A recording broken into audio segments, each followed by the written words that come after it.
Ladies and gentlemen, it's Happy Hour with Marcus. It's season 2. We're keeping this train rolling with a great friend of mine here. His name is Nate VanderPol. He is a unbelievably talented man, but thank you. His primary role is as the drummer of Viper Club. That's me. The Club. The Club. The Club. Hashtag the Club. Yeah. Very cool. Thank you for being with us. Of course. Nate here is freshly 21. Yeah. We've often dreamt of enjoying a cold beverage together. Yeah. And here we are. The day is today. We're going to have a Jameson beverage, which is what you have actually requested. Yes. Which is my understanding. Jameson, not a sponsor, should be a sponsor, will be a sponsor. Thank you, Jameson, for providing this to the store where we bought it. This drink is called Irish Buck. I am Irish. I think you are Swedish? Dutch. Dutch. Now, you are freshly 21. Is that correct? Yeah, I'm freshly 21. Now, so this is going to be your first shot you've ever poured. This right is here, my right first on camera. alcoholic beverage of all time. Now, Yeah, pour. actually. We need an ounce and a half, which is right up to that line. Nate, tell me your experience as a 21-year-old. You turned 21 right in the middle of a pandemic. Shit. All right. That's okay. All right. Sorry. What was the question? How do you think that your experience as a pandemic COVID 21-year-old would have differed from your experience if you had done it in a normal time of year, in a normal time of life? I got to say, it's a little anticlimactic. I think a lot of people would agree with that. Did you have like big plans? No. In your head? Like, No. But I mean, turning 21 in a normal fucking world would have been nice. Yeah, we could have partied. A lot of good things could have happened, but did you have a good 21st birthday? Yeah, still. It was great. Well, very cool. I was wondering, lime juice. Wow. Already poured out, freshly squeezed. Wow. We're gonna do about half in there. You can see the pulp in there. We're gonna do about half fresh. in there. Now the next thing that we need to do is stir.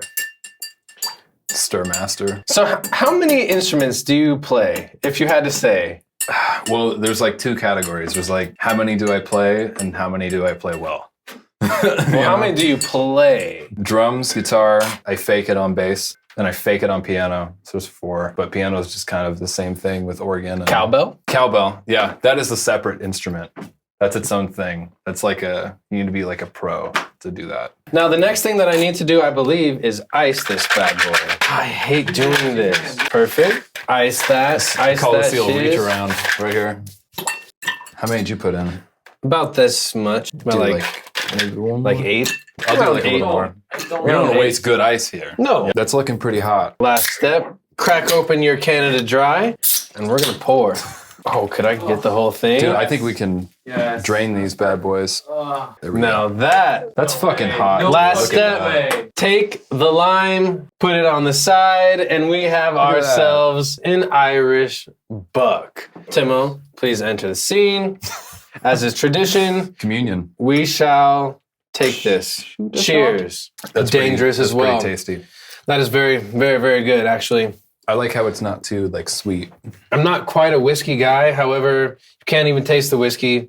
Gotta wipe off some of the mouth. That was delicious. The lime was too honestly. fresh, dude. Irish Buck, success. Let us know in the comments what you think of your Irish Buck that you made at home while you watched. Nate, Yes. you and I, we've been on the road together before. Yeah. Oh yeah. All over the country, from Jersey to New York to some guy's All up in this bitch, living dude. room in Kansas City, Missouri. What would you say, like, advice to a first-time touring musician? 2 to 3 things that you would say key before you hit the All right. road.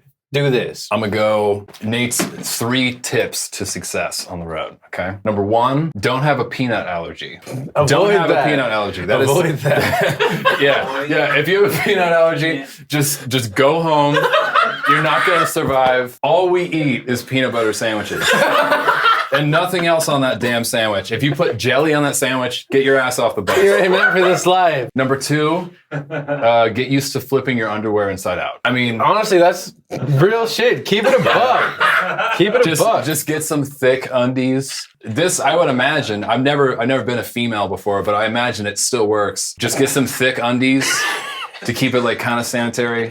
Because typically, I mean, you're going to be in like a van or something and you're not going to get to shower. Just buy a bunch of underwear before you go and then get used to just practice for like a week before you leave. Just slip your undies. Don't change out. Practice. Honestly. The unspoken rule. Yeah. Don't shit. Don't shit on the bus. Just don't. If you have a toilet, Don't do it. Just don't shit. The other one I was gonna say was actually come in with a work ethic. It's not a vacation. That's not as funny, but Now that I think it's good advice. no, that is honestly true. It's a lot of work. It's a lot of bullshit out there It's a lot of bullshit. in these mean streets. Oh, yeah. You come to realize touring is a bunch of bullshit And the streets are piled mean. on top of each other. So that's a Yeah. beautiful thing. Do you think that COVID and this whole craziness that was this year, do you think that anything good will come of it? Everything is just like kind of boiling up to this point where we're like all on phones all the time. And I think now that we actually can't be like in person with everybody, people are understanding that like, hey, like social media isn't the end of the world, and I actually miss talking to people in person. Now that I can't do it, I like appreciate what I took for granted before, which is seeing people in person. A human connection. Yeah, for sure. Maybe that. I think that is beautiful. No idea. And on Thank top you. of that, you know what else I think? I think that the local music scene will be cooler than ever. Oh, I think that yeah. shows are going to be banging. Yeah. I think the idea of like a local fucking rock star and an Yeah. actual scene is like possible again. Yeah. I'm really excited Well, for all yeah, that. people have the had a light is lot at of- the end of the tunnel, People have had a lot of time to reflect in this past year. including us. Including you. You stayed busy over the COVID times, and you started a side project, which Yeah. is one of a couple side projects that you have. Yeah. Talk about those real quick. So you got DS1, and then the other side project, I do forget the name because I don't even think, is it out yet? I might even just be Yeah. ruining the surprise right now. Just cut. I want to talk about it, but we can't. No, it's okay. No, well, NDA cut all It's that. all good. Let's just talk about DS1 here, all right? Yeah. DS1 is, you tell it. Let's hear it from your mouth. DS1 is there's two like answers in my brain right now, and the first one is just me fucking around, and the second one, which is a more pretentious answer, which is just like me trying to make this like really weird fucking music that I wish existed, but a lot of artists like want to do something commercially so bad that they're afraid to do it, and it's me just kind of like scratching that itch. I like that, the music that you wish existed. Yeah. Like no matter how awful or like fucked up sounding it is, I really wished at a certain point that someone was doing that. So I was like, you know what? I'm just going to fucking do it myself Boom. because I can do it. I know what I want to hear. What's the importance of a side project to a musician like you? Venting for sure. And also when you're writing and when you're creating things, knowing that like if you make something and you like it, but you know it's not going to fit your main project's brand or whatever, you don't get discouraged halfway through stuff knowing that it's going to go to waste. You know that everything you do could end up somewhere, and that's why a lot of side projects are created, I feel like. It's good to always finish songs that you're writing, and I think it's kind of another motivator for that. What's your favorite Teammate Marcus song? Dude, that's a buck. Say That I Won't. Okay, Because tour. Because the tour, dude. Say That I That Won't. shit ripped so hard. Hell on yeah. tour every Off the night. Garden of Eden, Say That I Won't. What's your favorite Marcus line? The Egg Yeah, that's McMuffin gonna line? be it, actually. Yeah, I'd say the Egg That's the one that McMuffin Jack and I line. say most of the time. Yup.